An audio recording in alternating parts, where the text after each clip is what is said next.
If you're planning on selling something that is not your primary residence, then you should pick up the phone, contact a qualified intermediary whose sole purpose is to facilitate these 1031 exchanges that are allowed under the code.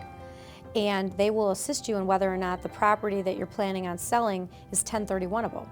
So if it's not your primary residence and you've held it for investment purposes, in other words, getting rental income, or you're using it in your trade or business, then you could do a 1031 exchange with us. There are certain time periods that constrict your exchange process. So the first one is referred to as an identification period. And that's the period of time that you have to identify with specificity the property that's going to be utilized as your like-kind property.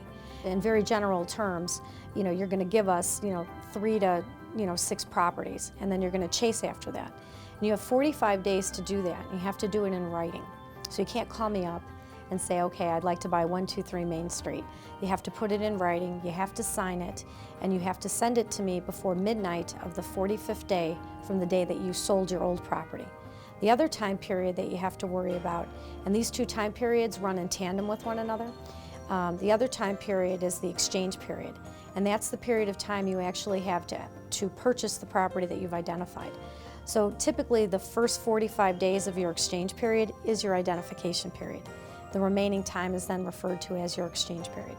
And the time that you have for that is typically 180 days. If I identify a like-kind property, in other words, I've listed identified properties to my qualified intermediary, and for whatever reason those properties don't work out for me, they get sold out from under me, there's zoning issues, or I just change my mind, I no longer want to go forward. You have to wait until the exchange period expires to unwind your exchange transaction and to actually walk away with your cash.